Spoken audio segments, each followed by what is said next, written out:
Hello friends, good morning. इस समय मैं हूँ होई एन में, वियतनाम में, और अब मैं जा रही हूँ बाना हिल।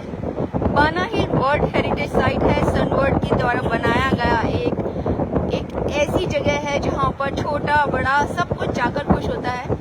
एक पुल बनाया गया है जो 2 हाथों पर टिका हुआ है और उसके ऊपर एक डिज्नीलैंड बनाया गया है। बहुत ही शानदार जगह है और हिल्स के ऊपर है, बहुत ही ऊंचाई पर है। वहां पर जाने के लिए एक केबल कार है जो शायद वर्ल्ड की सबसे लंबी केबल कार है। जाने में आधा घंटा का टाइम लगता है केबल कार से, और ऊपर की दुनिया देखने लायक है। परियों का देश है। मैं वहां पर जाकर लाइव जाकर आपको दिखाऊंगी, कोशिश करूंगी, अगर हो सका नेटवर्क मिला मुझे तो जरूर दिखाऊंगी। अभी आप होई एन, एक ब्यूटीफुल सिटी जो कि एकदम इन्वायरमेंट फ्रेंडली है, पोल्यूशन फ्री है, इसको देखिए। जाते हुए बाय बाय कर रही हूँ मैं इस समय होई एन को। सुबह का समय है, यहाँ पर 6:20 हो रहे हैं। वहाँ पर क्या समय हो रहा है बताइएगा। देखिए यहाँ का आसमान कितना खूबसूरत है और यहाँ के पेड़ पौधे और ग्रीनरी कितनी अच्छी है। सफाई जबरदस्त है, पोल्यूशन का नाम नहीं है, और सभी लोग मोस्टली 2 व्हीलर्स चलाते हैं। कहीं कहीं कोई गाड़ी नजर आती है, कमर्शियल गाड़ी। जैसे अभी मैं जा रही हूँ तो मैं कार में जा रही हूँ, तो ये कार जो है वो कमर्शियल के लिए यूज होती हैं, प्राइवेटली कोई भी यूज नहीं करता है। इलेक्ट्रिक बाइक यूज करते हैं ताकि पोल्यूशन ना हो। यहाँ के लोग अपने सिटी का बहुत ध्यान रखते हैं। जरूरी नहीं है कि सारे काम गवर्नमेंट ही करे। यहाँ की पॉपुलेशन, यहाँ के सिटीजन्स ही वो सारी कमान अपने ऊपर समेटे हुए हैं। यहाँ तक कि जिस होटल में मैं रुकी थी वहाँ पर जो नोटबुक रखी हुई थी उसमें लिखा हुआ था कि अगर आप इस सिटी में आते हैं तो यहाँ के हिस्टोरिकल साइट्स देखने जरूर जाएं, ताकि आप वहाँ की टिकट खरीदें और उस टिकट के पैसे से उन धरोहर को सही सलामत रखने में मदद मिले, तो आप जरूर जाइएगा। तो होटल वाला कौन इतनी जहमत उठाता है, वो तो बस कमाई में लगा रहता है। लेकिन यहाँ के होटल वाले, यहाँ के हर नागरिक का जैसे फर्ज है अपने देश के लिए कुछ करने का। उसमें ये भी लिखा था कि छोटे बच्चों के हाथों में टॉफी या ऐसी चीजें ना रखें ताकि उनको किसी पराये व्यक्ति से कुछ लेने की आदत पड़ जाए, तो प्लीज इस बात का भी ध्यान रखिएगा।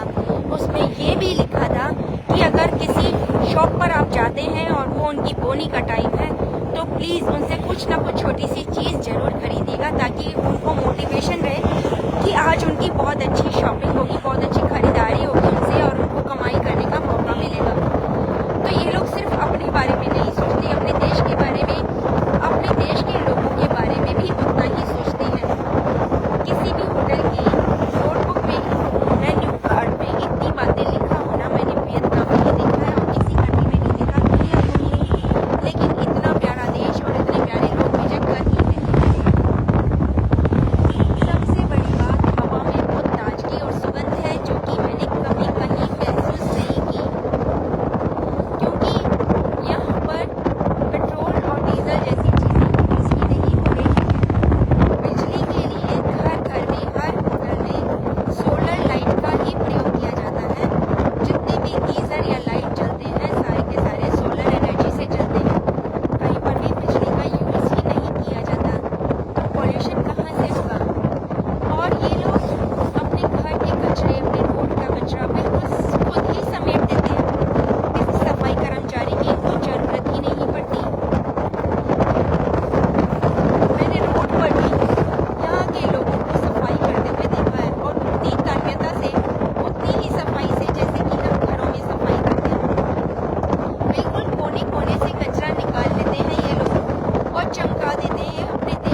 करना खुद सिखाया जाता है। स्कूल की सफाई भी ये खुद करना ही सीखते हैं, चाहे कितने ही बड़े घर से आए हुए बच्चे हों। इसे कोई फर्क नहीं पड़ता कि वो करोड़पति या अरबपति बाप का बेटा है तो वो सफाई नहीं करेगा। ऐसा बिल्कुल नहीं है। सब लोग बराबर हैं, जमीन से जुड़े हैं।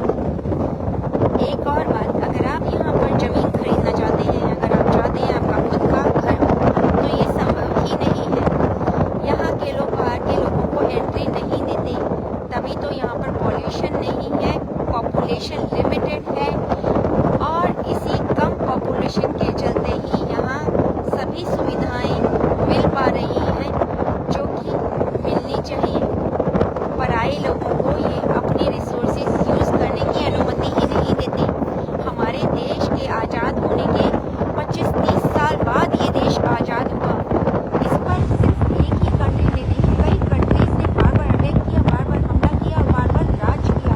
फ्रांस ने इसको तोड़ दिया, जापान ने इसका लहू चूस लिया, लेकिन उसके बाद ये फिर से खड़ा हुआ बिना रिसोर्सेज के। सिर्फ अपनी इन्वायरमेंट के बेस पर इसने तरक्की करी, टूरिज्म को बढ़ावा दिया। टूरिस्ट इसलिए आया क्योंकि यहाँ पर क्राइम जीरो है, बिल्कुल भी क्राइम नहीं है। अगर आप अपना सामान कहीं पर भी भूल जाते हैं, वो सामान आपको एज इट इज़ वहीं मिलेगा। कोई चोरी चकारी नहीं है, कोई छीना झपटी नहीं है। लड़कियाँ आधी आधी रात तक छोटे कपड़े पहनकर कहीं पर भी आज़ादी से घूम सकती हैं। एक छोटे से देश में इतनी सारी सुविधाएं कैसे संभव है? सब संभव है। रोड पर आपको कहीं पर भी कोई पुलिस वाला दिखाई नहीं दिया होगा, ट्रैफिक पुलिस वाला, क्योंकि ज़रूरत ही नहीं है। यहाँ के लोग ट्रैफिक के नियमों का पालन करते हैं। बिना हेलमेट के मैंने किसी को नहीं देखा। हेलमेट तो छोड़ो, यहाँ के लोग कोरोना के जाने के इतने साल बाद भी अभी तक मास्क पहनते हैं, और प्रॉपर मास्क पहनते हैं।